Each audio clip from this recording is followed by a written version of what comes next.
Hello and a very very warm welcome to all my dear lovely students. तो बच्चों, कैसा चल रहा है आपका रिवीजन? तो वन शॉट रिवीजन सीरीज को आगे बढ़ाया जाए। वो सभी बच्चे जो क्लास 9th में हैं और अच्छे मार्क्स लाने की कोशिश कर रहे हैं, अब वो उस मुकाम पर आ पहुंचे हैं जब रिवीजन उन्हें एक बहुत अच्छा स्कोर दिला सकता है। So now it's high time students that you revise properly. जो चीजें आती है उनको वक्त आने पर अगर सही तरीके से रिवाइज कर उनकी प्रैक्टिस नहीं करोगे तो एग्जाम में लिख नहीं पाओगे। सो इसीलिए हम सभी आपके लिए पीडब्ल्यू में एक ऐसी रिवीजन सीरीज लेकर आए हैं। अगर यह कर लोगे तो आपके एग्जाम में फोड़ जरूर दोगे, अच्छे मार्क्स जरूर लेके आओगे। तो चलिए फिर इंग्लिश के इस सफर को आगे बढ़ाया जाए। We have already completed 2 lectures, okay. So अब वक्त आ गया है एक और मजेदार सा, इंटरेस्टिंग सा, अच्छा सा एक और लेक्चर कंप्लीट करने का। तो शुरुआत की जाए। क्या होने वाला है आज खास? आज हम बात करेंगे हवाओं की। Yes, the poem which we are going to discuss right now is wind. बहुत ही इंटरेस्टिंग पोएम है ये। विंड की पावर क्या है हमें पता चलेगा। बहुत लोग कहते हैं हवा पानी बदलेगा तो अच्छा लगेगा। हम ना हवा खा रहे हैं, हमें बड़ा मजा आ रहा है। हवा सुकून देती है। हवा हर जगह होती है। हवा भगवान की तरह है जो दिखती नहीं है पर होती जरूर है। सो इस हवा में क्या ताकत है? ये हवा आपके फेस पे एक प्यारी सी स्माइल ला सकती है, आपकी जिंदगी में सुकून ला सकती है। तो यही हवा आपकी जिंदगी में आंधी तूफान बनकर सब कुछ बर्बाद कर सकती है। तो इस पोएम में हम जानेंगे इस हवा, इस विंड का पावर क्या है। पोएट ने बहुत ही बेहतरीन तरीके से बताने की कोशिश की है इस पोएम में कि विंड की पावर क्या है। ओके, हम ह्यूमन बीइंग्स को विंड से हमारी लाइफ की प्रॉब्लम्स को कंपेयर करते हुए एक बहुत ही अच्छा मैसेज देने की यहाँ पर कोशिश की गई है। सो मैं अगर कहूँ, इस पोएम में हमें एक सीख मिलती है कि लाइफ में कैसे प्रॉब्लम्स को फेस करना है। ओके, कैसे तेज आंधी तूफान में भी टिके रहना है, स्ट्रॉन्ग, डिटरमाइंड, फोकस्ड रहना है। इस पोएम को पढ़कर आपको अपने एग्जामिनेशन में भी फोकस्ड और कॉन्सेंट्रेटेड रहने में मदद मिलने वाली है। सो बच्चों, यहाँ पर पावर ऑफ विंड का पता चलेगा। Okay, this poem depicts the power of wind and how it is destructive. कैसे चीजों को बर्बाद भी कर सकती है हमें पता चलेगा। एंड यस, यहाँ पर पता चलता है कि कैसे विंड जब violently, when it blows violently, it breaks everything, सब कुछ बर्बाद कर सकती है आसपास। पोएट बहुत बढ़िया तरीके से इस पावरफुल विंड को लाइफ की डिफिकल्टीज, ऑब्स्टिकल्स और स्ट्रगल से कंपेयर करते हुए बताते हैं कि हमें इनका सामना करना होगा। Just like the wind that destroys everything that is weak, these difficulties can also easily break us down. मुश्किलें बहुत आएंगी जो आपको तोड़ना चाहेंगी। मजबूत इंसान तभी बनेगा जब पूरी दुनिया उसको तोड़ने की कोशिश करे पर फिर भी वो डटा रहे, टिका रहे और अपनी मुश्किलों का सामना कर कर आगे बढ़े। So yes, if you are weak then people around you, difficulties around you will easily break you, but if you are strong enough you can face everything. So यही मैसेज यहाँ पर देने की कोशिश की जा रही है कि डिफिकल्टीज आपको आसानी से ब्रेक कर सकते हैं, तोड़ सकते हैं अगर आप वीक हो। So strong people can withstand them, वो उनका सामना करेंगे। हर मुश्किल दिन के साथ वो और बड़े और स्ट्रॉन्ग होते चले जाएंगे। ओके, या सो ये पोएम में आपको एनकरेजमेंट मिलता है, आपको वो हिम्मत मिलती है। It gives you courage and firm determination. इस पोएम से हमें ये मैसेज मिलेगा कि कैसे we must have strong hearts as well as will power to face any troubles और हार्डशिप्स ऑफ लाइफ। जिंदगी में बहुत सारी मुश्किलें आएंगी, ऐसी सिचुएशंस आएंगी जहां लगेगा यार क्या हो रहा है, कुछ समझ ही नहीं आ रहा है। उस टाइम पर आपका विल पावर, आपका डिटर्मिनेशन, आपका फोकस, आपकी स्ट्रेंथ नजर आनी चाहिए। अगर आप कमजोर पड़ गए तो ये आंधी तूफान आपको डुबो दे जाएंगे, साथ ले जाएंगे। बट अगर आप टिके रहे स्ट्रांगली तो कोई भी मुश्किल, कोई भी दिक्कत आपका बाल भी बाका नहीं कर पाएगी, बल्कि आपको और स्ट्रांग बनाकर चली जाएगी। सो चॉइस आपकी है, you want to be strong और वीक की आपको आंधी तूफान में आपकी सारी डिफिकल्टीज, परेशानियां आपको तोड़ दे। तो चलिए, बहुत प्यारा इंपॉर्टेंट मैसेज है ये। तो पोएम को डिटेल में पढ़ते हैं। एग्जामिनेशन पॉइंट ऑफ व्यू में किन किन चीज़ों का हमें ध्यान रखना है, कितने स्टैंडर्ड्स की ये पोएम है, इस पोएम की प्रॉपर एक्सप्लेनेशन की भी जरूरत है हमें। तो चलिए बिना देर किए हम शुरुआत करते हैं उस चीज़ की। ओके, चलो लेट्स बिगिन। सो पोएम की सबसे पहले शुरुआत होती है स्टैंजा नंबर 1 से। बड़े ही प्यार से पोएट यहाँ कहती है, wind comes softly, wind comes softly. Okay, wind comes softly, Don't break the shutters of the windows. Don't scatter the papers. Don't throw down the books on the shelf. There, look what you did. You threw them all down. You tore the pages of the books. You brought rain again. तो यहाँ पर wind को एक इंसान की तरह treat करके कह रहा है, विंड जरा धीरे आना, जरा आराम से आना, हमारे घर की खिड़कियों के शटर्स को तोड़ मत देना, सारे पेपर्स को बिखेर मत देना. Don't scatter the paper. Scatter का मतलब सभी जानते हैं, बिखेर देना, राइट. तो आप ना इतनी तेजी से अगर आओगे तो मेरी सारी किताबें शेल्फ पे से गिर जाएंगे. So don't do that. Come softly. मेरे विंडोज के शटर्स को मत तोड़ देना, पेपर्स को मत बिखेर देना. Don't throw down the books of the shelf. Okay, there, look what you have done. देखो क्या कर दिया तुमने. You threw them all down. तुमने सब नीचे गिरा दिया. You tore the pages of the books. मेरी किताबों के सारे पेजेस फाड़ दिए तुमने. You brought rain again. और तुम तूफान, बारिश भी ले आई. तो यहाँ पर विंड को एक इंसान की तरह ट्रीट करते हो. कहा जा रहा है विंड जरा धीमे आना. क्या क्या विंड नुकसान कर सकती है यहाँ पर साफ साफ मेंशन है ही. आगे बढ़ते हैं. चलिए, फर्स्ट स्टैंजा काफी सिंपल था. I don't think there should be any difficulty in it. चलिए, एक brief idea examination point of view में आपको मैं दे देती हूँ. इन लाइंस में पोएट साफ साफ ये रिक्वेस्ट कर रही है विंड को कि जेंटली ब्लो करो, है ना, सब कुछ बर्बाद मत करो अपने फोर्स से. He asked the wind not to break the shutters of the windows. मत करना ऐसे.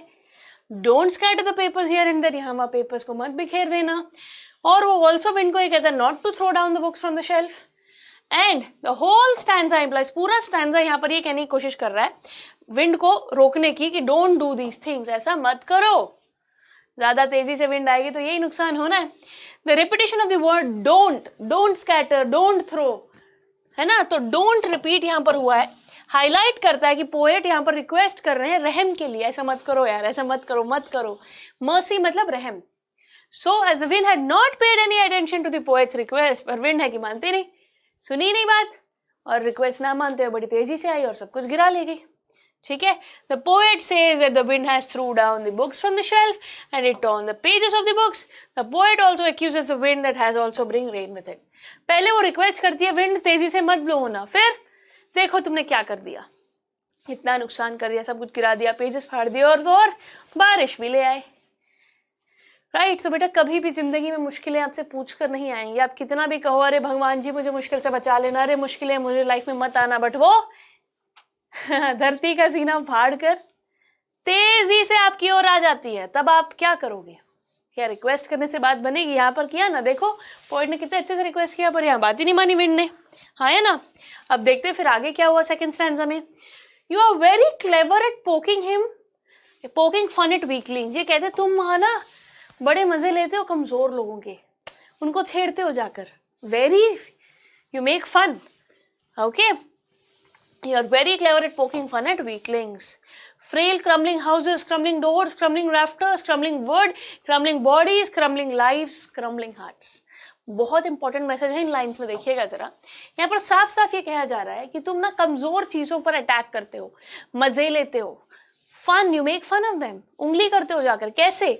जो भी कमजोर, जैसे रैफ्टर्स होते हैं, हमारे घर के रूफ्स होते हैं, जो अपनी बालकनी के जैसे हमारी अलमारियां होती हैं जिनमें शीशे लगे होते हैं. ठीक है. आप क्रम्बलिंग वुड, जो कमजोर घर होते हैं, उन्हें भी आप नुकसान पहुंचा सकते हो आंधी तूफान में. Right. Crumbling rafters, crumbling houses, crumbling bodies, कमजोर व्यक्तियों को भी आप उड़ा ले जाते हो. और तो और क्रम्बलिंग लाइफ्स, क्रम्बलिंग हार्ट्स. जो कमजोर होते हैं ना, जिनके कमजोर दिल होते हैं, जिनकी कमजोर बॉडीज होती हैं, उन सभी को आप यू ट्विच कर जाते हो. The wind god winnows and crushes them all. सबको ये विंड गॉड मसल देता है तेज हवाएं चलाकर. तो यार ये तो गलत बात है ना. हाँ है ना. सो ऐसा नहीं करना चाहिए, बट ऐसा होता है. सो स्टैंजा नंबर 2 में बहुत ही बढ़िया तरीके से कहा गया है. पोएट थोड़ा सैड हो गया. सैड होते हुए कहते हैं कि विंड तू बहुत क्लेवर है, तू मजाक उड़ाते हैं वीक थिंग्स का. You make fun of weak things. The strong wind represents the difficulties and struggles that an individual faces in life. जब ये स्ट्रॉन्ग विंड आती है ना, यानी कि डिफिकल्टीज और मुश्किलें लाइफ में आती है, उसको कंपेयर किया जा रहा है यहाँ पे. The poet says that this wind destroys all weak things. ये जो स्ट्रॉन्ग विंड है ये सब कुछ बर्बाद कर देती है, जैसे कि घर, such as houses, doors, rafters and wood. जो भी कमजोर चीजें होती है घरों में, उन सबको नुकसान पहुंचा देती है. इंसानों को भी, कमजोर दिल वाले व्यक्तियों को भी. जी हाँ. It even destroys people. their life and their hearts with its mighty power. इतनी ताकत है इस विंड में, इन मुश्किलों में, कि वो कमजोर व्यक्तियों को, कमजोर दिल वालों को, कमजोर चीजों को नष्ट कर देती है, बिखेर कर रख देती है. So the wind god continued destroying और separating weak. ये विंड गॉड क्या है? कमजोरों पर यूं ही अटैक करता रहेगा. कब तक? Until only the strong people, जो स्ट्रॉन्ग होंगे, जो अपने घरों को मजबूत बनाएंगे, अपने दिलों को मजबूत बनाएंगे, सिर्फ वो लोग इन आंधी तूफानों का सामना कर पाएंगे, इन डिफिकल्टीज को फेस कर पाएंगे. So students, the wind can tear down difficulties that is weak and meek.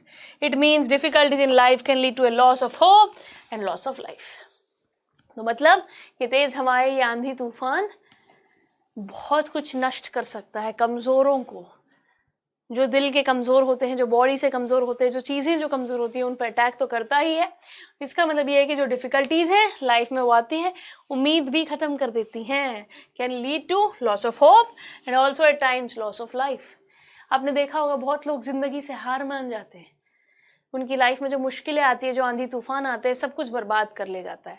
और कुछ लोग अपनी जिंदगी भी खो देते हैं when they face difficulties in life. बहुत कम लोग हैं जो स्ट्रांगली अपनी हर प्रॉब्लम को फेस करते हैं. तो स्टैंजा 3 में बहुत बढ़िया तरीके से कहा गया है, he won't do what you tell him, so come let's build strong homes. Wind को तो बोलेगा मुसीबतों को, मुश्किलों को नहीं आना, तो नहीं मानने वाले.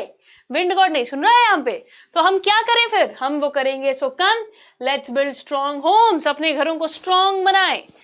let's join the doors firmly. अपने घरों में डोर्स को अच्छे से टाइटली बंद करें कि वो अंदर ना पाए हवा. practice to form the body. अपने शरीर को, स्ट्रेंथ को इकट्ठा करें और फर्मली खड़े रहें. Make the heart steadfast. अपने दिल को वक्त आने पर पत्थर भी बना सके, स्ट्रांगली टिके रह सके. तो यहाँ पर बहुत अच्छे तरीके से स्टैंजा नंबर 3 में एडवाइस दी जा रही है बाय द पोएट कि क्या करना है. कमजोर रहोगे तो ये आंधी तूफान, ये मुश्किलें, ये प्रॉब्लम्स, ये दिक्कतें आपको ले डूबेंगी. पर अगर आप स्ट्रांग रहोगे, अपने घरों को स्ट्रांग बनाओगे, अपने दरवाजों को स्ट्रांगली बिल्ड करोगे, बंद करोगे, तो फिर कुछ भी आपको छू नहीं पाएगा. So make the heart steadfast. अपने दिल को भी स्ट्रांग बनाए. Do this and the wind will be friends with us. अगर आप ऐसा कर लेते हो तो ये विंड आपकी दोस्त बन जाएगी. जी हाँ, do this and the wind will be friends with अस. हमारी दोस्त बन जाएगी विंड. चलिए, यहाँ पर आपको बहुत बढ़िया तरीके से पोएट एड्रेस कर रहा है रीडर्स को और कह रहा है कि अपने आप को स्ट्रांग बनाओ. Make themselves strong as the wind will not listen to them. तुम्हारी बात नहीं मानने वाली यहाँ विंड, ना ही तुम्हारी लाइफ की प्रॉब्लम्स. तुम्हारे हिसाब से चलेगा ही नहीं. सब तो इतना अनप्रेडिक्टेबल होता है, इतना ज्यादा अनप्रेडिक्टेबल है जिंदगी की, तुम्हारी कौन मानने वाला है यहाँ पे? हाँ, तो तुम्हें क्या इतनी पावर है कि तुम चीजों को बदल सको? अपने हाथ में सब कुछ नहीं होता ना बेटा. तो तुम्हारे हाथ में है क्या? अपने हाथ में है अपने आप को स्ट्रांग बनाना, इन मुश्किलों का सामना करने के लिए खुद को तैयार करना. जब आपके हाथ में कुछ नहीं है, आप अपनी प्रॉब्लम्स को, अपनी मुसीबतों को अनजाने में, अनप्रेडिक्टेबली जो आने वाला है जिंदगी में, उसका हम कुछ कर नहीं सकते. तो हम करें क्या? खुद को स्ट्रांग बनाए ताकि हम इस मुश्किल समय में स्ट्रांगली चीजों को फेस कर सके. The poet asks the readers to build strong houses. वो कहते हैं स्ट्रांग घर बनाओ. एंड टू क्लोज और fix the door so tightly so that wind can not harm them. इतने टाइटली अपने घर के दरवाजों को बंद कर दो कि विंड आपको छू ना सके. और वो एनकरेज करता है रीडर्स को टू बिकम बोल्ड. स्ट्रांग बनो, बोल्ड बनो, so as to face all the troubles in life. जिंदगी की परेशानियों को फेस करने के लिए स्ट्रांग बनिए, बोल्ड बनिए. Be bold, be strong. You will be able to handle things, right? The poet asks the readers to practice hard to get a firm mind as well as a strong body. Poet कहता है practice करो अपने आप को, अपने दिमाग को, अपनी बॉडी को हार्ड बनाओ, स्ट्रांग बनाओ, पत्थर बनाओ, ताकि कोई भी ऐरा गहरा आके, गहरी गहरी मुश्किल आके आपको तोड़ ना सके. Okay? And you can face any challenge of life if they are able to do so. अगर रीडर्स ये कर पाए, अपने आप को स्ट्रांग बना पाए, तो फिर यही विंड, यही मुश्किलें, यही प्रॉब्लम्स आपको और स्ट्रांग बनाकर जाएंगी, आपकी दोस्त बन जाएंगी. The wind will become their friend and will not harm them. आई बात समझ में? आपको पता है बेटा, जो स्ट्रांग लोग होते हैं ना, जब उनके सामने मुश्किलें आती हैं, दिक्कतें आती हैं, तो वो कमज़ोर बनकर चीज़ों को छोड़ नहीं देते, बल्कि उनकी स्ट्रेंथ उन्हें और स्ट्रांगर बनाती है और उस दिन को बहुत अच्छे से वो आगे फेस कर कर लाइफ में आगे बढ़ जाते हैं. सो चूज करो, स्ट्रांग बनना या वीक. मुश्किलों में बह जाओगे, परेशान हो जाओगे, या फिर डट कर, स्ट्रांग बनकर उनका सामना करोगे। तो स्टैंजा नंबर 4 भी बहुत इंटरेस्टिंग है। The wind blows out weak fires. जो हवा होती है ना, जो कमजोर छोटी छोटी चिंगारियां होती है, वीक फायर्स होते हैं, जैसे दिए की बाती है ना, हम दिया जब जलाते हैं तो तेज हवाएं तो वो तो बुझ जाएगी, पर अगर he make strong fires roar and flourish, और अगर एक बड़ी सी आग है, जैसे जंगल में आग लग गई, तो वो तेज हवाएं उसे बुझा सकते हैं क्या? नहीं, उसे और बढ़ा देंगे। तो समझिए ये हवा कैंडल को तो बुझा सकती है, बट क्या अगर पूरे जंगल में आग लगी हो तो क्या वो हवाएं, तेज हवाएं बुझा सकती हैं? नहीं, वो उसे और आगे बढ़ाएंगी। सो डिपेंड करता है कि आपके अंदर जो फायर है वो वीक है या स्ट्रांग है। छोटी मोटी वीक फायर को तो तेज हवा आराम से बुझा देगी, बट अगर आपके अंदर वो स्ट्रेंथ है, वो स्ट्रॉन्ग फायर है, वो ज़ील है, तो कोई भी मुश्किल, कोई भी आंधी तूफान, कितनी भी तेज हवा क्यों ना हो, वो आपको बुझा नहीं सकती, बल्कि और आगे बढ़ाएगी। His friendship is good. तो ये जो स्ट्रॉन्ग लोग होते हैं उनके लिए तेज हवाएं और बढ़िया काम करती है, उनको नरिश करती है, उनको आगे ले जाती है लाइफ में। हाँ या ना? कितने सारे एग्जाम्पल्स है बेटा लाइफ में। आप अलग सर कोई देख लीजिए, उनकी जिंदगी में क्या कम मुश्किलें थी? नहीं ना, बट देखो वो डटे रहे, टिके रहे, हर मुश्किल का सामना किया, बड़े से बड़ी तेज आंधी तूफान आई पर इस चट्टान को तोड़ नहीं पाई, because we have the will power, the strength to face these difficulties. तो देखिए जरा, आपके आसपास आपको बहुत सारे एग्जाम्पल्स मिल जाएंगे। कमजोर लोग जो होते हैं ना बेटा, वो इन मुश्किलों के आगे घुटने टेक देते हैं और हमेशा एक लूजर की जिंदगी जीते हैं। आप डिसाइड कीजिए कि आपको क्विटर बनना है, हार मान जानी है, कमजोर ही बने रहना है, या फिर स्ट्रेंथ इकट्ठी करनी है, स्ट्रांग बनना है, अपने विल पावर को बढ़ाना है, प्रैक्टिस करनी है, अपने ऊपर काम करना है, अपने आप को बिल्ड करना है, ताकि यही तेज हवा है, यही आंधी तूफान आपको और स्ट्रॉन्गर बनाए और उसकी फ्रेंडशिप आपके लिए हमेशा अच्छी रहेगी। We praise him every day. इतना कॉन्फिडेंस होना चाहिए। आ जाओ, मुश्किलें आ जाओ, ब्रेकफास्ट में चबा के खा जाऊंगा मैं आपको। मुझ में इतना दम है, इतनी ताकत है, मेरा प्रेजेंस ऑफ माइंड है, मैंने अपने हार्ट और माइंड को इतना स्ट्रांग बना लिया है कि मुश्किल को मैं देखूंगा, आंखों से आंखें मिलाऊंगा, and yes I will sort them all out. लोग कुछ भी कहे, दुनिया कुछ भी कहे, बट मैं मेरा रास्ता खुद बना लूंगी। ये कॉन्फिडेंस आप में होना चाहिए, और ये तभी होगा जब आप अपने अंदर के सिस्टम को स्ट्रांग बनाते हो, अपने आसपास के माहौल को अपने ऊपर भारी या फिर हावी नहीं होने देते हो। सो स्टूडेंट्स, बहुत अच्छा मैसेज है इस पोएम का। बहुत ही बढ़िया तरीके से पोएट ने आपको ये सिखाया है कि अपने आप को स्ट्रांग बनाएं, और ये पोएम बहुत लोगों ने पसंद की बच्चों। लैंग्वेज में फिर इसको कन्वर्ट भी किया गया, ठीक है। सुब्रमण्य भारती की बहुत ही उम्दा पोएम है ये। चलिए, सो इस पोएम में पोएट ने 4th स्टैंजा में साफ साफ ये कहा कि wind is both a creator and A destroyer. As a destroyer, the wind blows out the weak fires, बुझा देती है weak fires को. As a creator, it encourages and nurture the strong fires. ये create करती है, encourage करती है strong fires को, और ये destroy कर देगी weak fires को. तो अब आपके हाथ में है, strong fire बन के राज करना है या weak fire बन के बुझ जाना है. In other words, wind can destroy all weak things and can also flourish a thing which is already strong.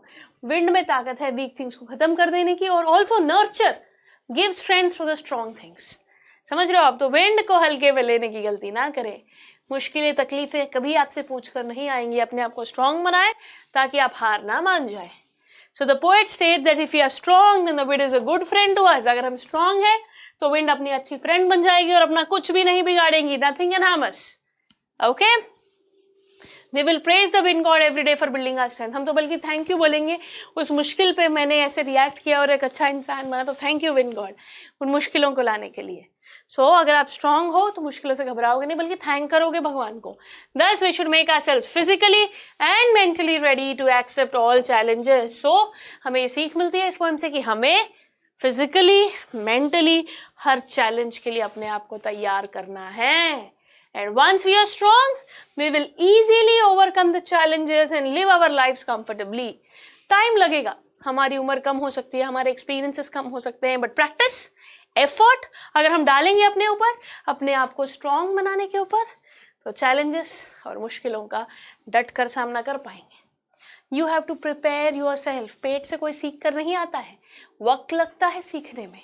आपको अपनी बॉडी पर, अपने टाइम पर, अपनी लाइफ पर इन्वेस्ट करना होगा, यूटिलाइज करना होगा अपने ब्रेन्स को, अच्छे से कमियों को कम करना होगा और स्ट्रेंथ को बढ़ाना होगा। और ये एक दिन का काम नहीं है मेरे बच्चों, हमें लगे रहना होगा, मेहनत करते रहनी होगी। And yes, this poems gives us a very very good example of it, कि कैसे मुश्किलें तकलीफें आपको खत्म कर सकती हैं और कैसे वही आपको आगे बढ़ा सकती है। बहुत बढ़िया तरीके से पोएट ने डिस्क्राइब किया है। ओके, सो इस पोएम के कुछ डिफिकल्ट वर्ड्स है ताकि आपको एग्जामिनेशन में दिक्कत ना हो। टोर मतलब फाड़ देना, पेपर्स को फाड़ दिया, tore broken into pieces. Poking fun at मतलब मजाक उड़ाना। वीकलिंग्स मतलब कमजोर चीजें, कमजोर लोग, वीकलिंग्स। ओके, फ्रेल मतलब कमजोर, वीक। ठीक है, फ्रेल मतलब वीक। बहुत बढ़िया। क्रम्बलिंग मतलब डिस्ट्रॉइंग। क्रम्बलिंग, बहुत बार क्रम्बलिंग यूज हुआ है ना, बर्बाद कर देता है। ठीक है, जो भी कमजोर डोर्स होते हैं, कमजोर हाउसेस होते हैं, उन्हें डिस्ट्रॉय कर देता है, ब्रेक कर देता है। रैफ्टर्स मतलब स्लोपिंग बीम सपोर्टिंग रूफ। जैसे कि मैंने कहा, घरों में जो स्लोप्स होते हैं ना, उनको रैफ्टर्स कहते हैं। ठीक है, जो कमजोर होते हैं उनको तोड़ देगा। स्टेड फास्ट मतलब फर्म एंड डिटरमिन्ड, अपने आप को आपको स्टेड फास्ट बनाना है, अपने दिमाग को, अपने हार्ट को। ब्लो आउट मतलब टू स्टॉप ए फायर। ठीक है, जब तेज हवाएं चलती हैं, अब सामने हवा अगर कमजोर, आग अगर कमजोर है तो उसे बुझा देगी, अगर स्ट्रांग है ब्लो आउट कर देगी, टू स्टॉप अ फायर। आपको पता होना चाहिए क्या होगा क्या नहीं। ठीक है, सो बेटा इस पोएम में बहुत ही बढ़िया तरीके से अच्छे से काफी चीजों को समझाया है। एक बहुत ही बढ़िया मोटिवेटिंग फैक्टर है इस पोएम में, है ना। अब हमने पोएम को पढ़ा, समझा, लाइन बाय लाइन मैंने आपको पढ़ाया, डिफिकल्ट वर्ड्स के मीनिंग फ्री बता दिए। But examination point of view में कुछ चीजें और मैटर करेंगी, जैसे कि पोएटिक डिवाइसेस। जी हाँ, सही सुना आपने, पोएम में पोएटिक डिवाइसेस का यूज करते हैं ताकि बहुत बढ़िया तरीके से पोएम रीडर तक पहुंच सके। तो चलिए, कौन से पोएटिक डिवाइसेस यूज हुए हैं इस पोएम में, हम उन्हें जान लेते हैं। सबसे पहले एक बड़े ही इंटरेस्टिंग से पोएटिक डिवाइस के बारे में आपको बताने वाली हूँ, जिसका नाम है एनाफोरा। क्या है बेटा? Anaphora. Examination point of view में पूछा जा सकता है बेटा ये एनाफोरा। ठीक है, यहाँ पर एनाफोरा एक ऐसा फिगर ऑफ स्पीच है, ठीक है, जिसमें आप ना रिपीट कर रहे हो एक चीज को, बार बार रिपीट कर रहे हो। जैसे कि हम इस पोएम में repeat, don't scatter, don't throw, repetition हो रहा है एक वर्ड का शुरुआत में ही। ठीक है, जब किसी पोएम में शुरू में ही लाइंस में सेम वर्ड आ जाए, डोंट डोंट डोंट, जैसे यहाँ आ रहा है। ठीक है, in the following 4 lines don't in the beginning of the lines 2, 3 and 4।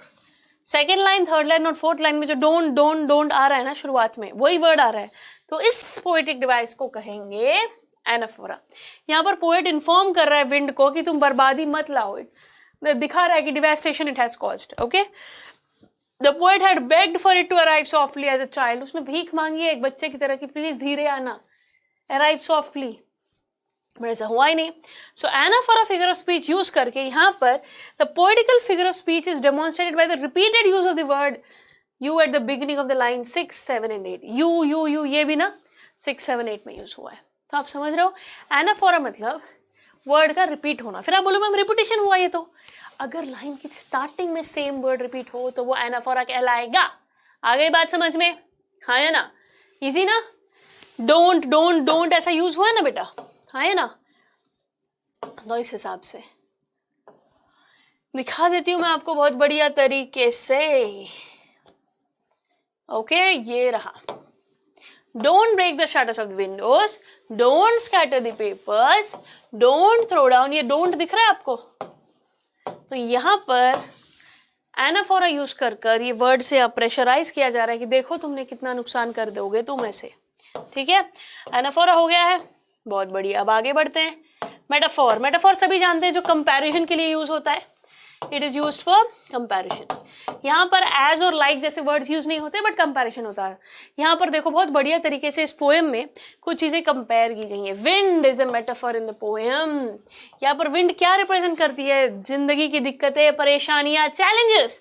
So wind represents the challenges that Mankind endure in their life. जो लोग, इंसान अपनी लाइफ में फेस करते हैं प्रॉब्लम्स को, उन मुश्किलों को विंड से कंपेयर किया गया है। So hence wind is a metaphor.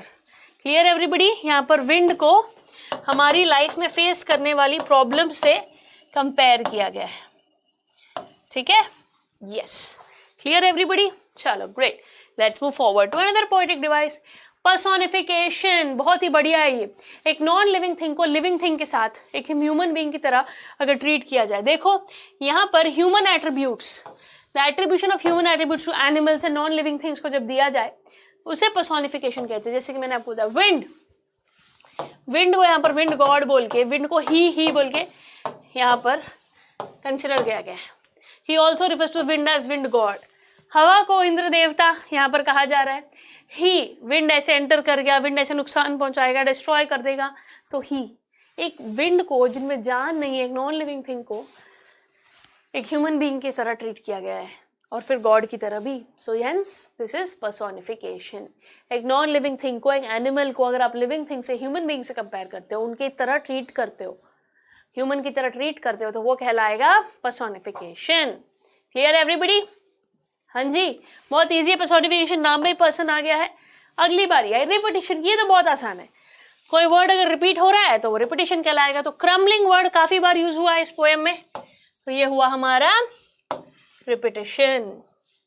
काफी बार, several times it is used in the poem crumbling. ठीक है बेटा? Yes. Any difficulty in this? चलिए, ये पोएटिक डिवाइस भी हमने देख लिया। आगे बढ़ते हैं एलिट्रेशन। एलिट्रेशन सुनते ही क्या दिमाग में आएगा? Repetition, repetition of sound. कौन सा sound? Consonant sound. Consonant sound जब रिपीट होता है पोएम में तो वहां पर पोएटिक डिवाइस जो यूज है वो है एलिट्रेशन। देखो दिखाती हूं मैं। Crumbling houses, crumbling doors, crumbling rafters, crumbling would, crumbling bodies, crumbling lives, crumbling hearts, ये कुछ एग्जाम्पल्स है। यहाँ पर ना सेम लेटर या साउंड आसपास जब हो रहा है, क साउंड, क्रम्बलिंग क्र, तो ये क साउंड आ रहा है ना यहाँ पर, और ये कॉन्सोनेंट है कि नहीं? सो इसीलिए कॉन्सोनेंट साउंड का बार बार रिपीट होना इज नथिंग बट एलिट्रेशन। और यहाँ पे क्रम्बलिंग साउंड, सी का क साउंड यहाँ पर रिपीट हुआ, तो जो कि एक कॉन्सोनेंट है। Clear everybody? यस। आगे बढ़ते हैं। ये बड़ा ही इंटरेस्टिंग सा पोएटिक डिवाइस है जिसका नाम है एनजैम्पमेंट। बहुत बच्चे इसको भूल जाते हैं। अरे बड़ा मुश्किल है मैम, ऐसा लगता है उन्हें। ना जी ना, बड़ा आसान है।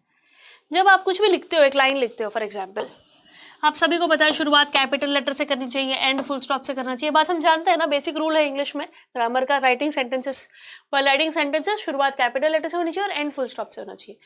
जब पोएम में ऐसे लाइन जा रही है और लास्ट में कोई भी पंक्चुएशन मार्क नहीं है, लास्ट में कोई भी पंक्चुएशन मार्क नहीं है, लास्ट में कोई भी पंक्चुएशन मार्क नहीं है, तो ऐसे इस पोएटिक डिवाइसेस को कहते हैं एनजैम्पमेंट।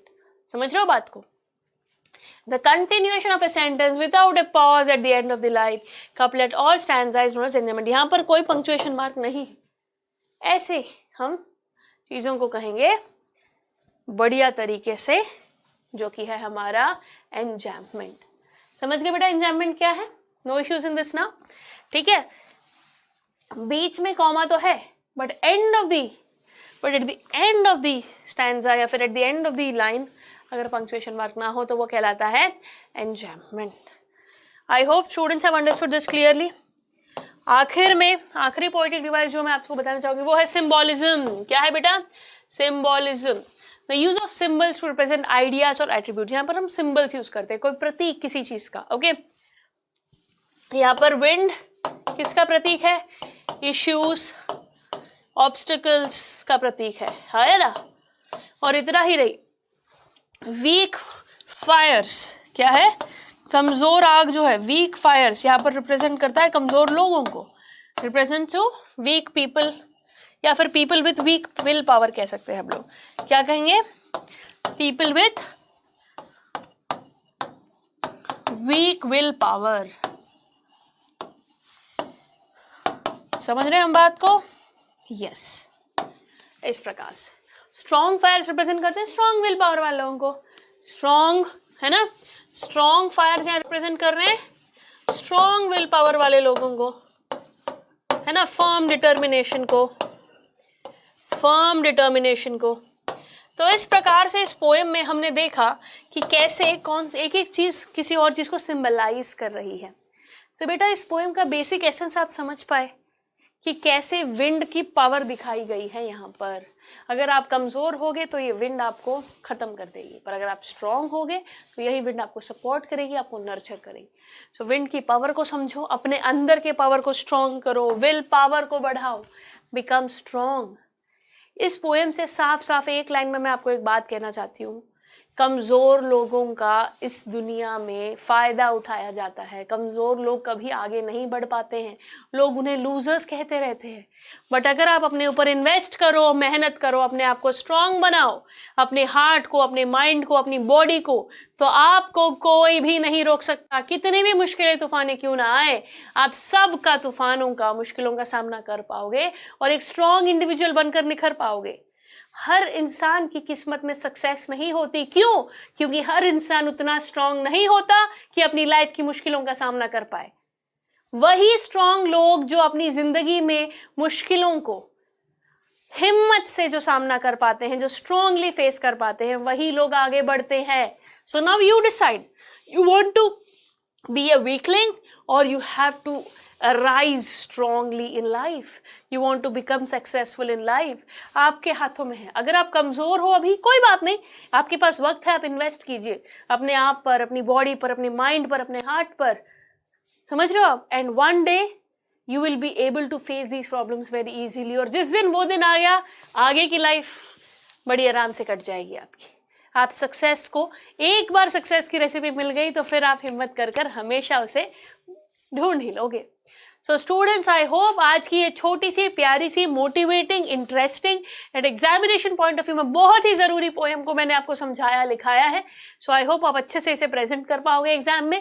ओके, सो मिलेंगे जल्दी। तब तक के लिए अपना ध्यान रखिए, खुश रहिए, स्ट्रांग बनिए और लाइफ की हर प्रॉब्लम्स को यूं चुटकियों में उनका सामना कर जाएंगे आप, क्योंकि आप हमारे बच्चे हो। हम आपको तैयार करेंगे एग्जाम में आने वाली हर मुश्किल का सामना करने के लिए। So keep studying with us, stay tuned. आगे भी लेक्चर्स यूं ही आते रहेंगे, हम चीज़ों को सिंपल वे में करते रहेंगे और अच्छे मार्क्स तो हमें लाने ही है, जिद जो ठहरी हमारी। सो एग्जाम को फोड़ने की इसी चाह के साथ आगे यूं ही बढ़ते चले जाएंगे।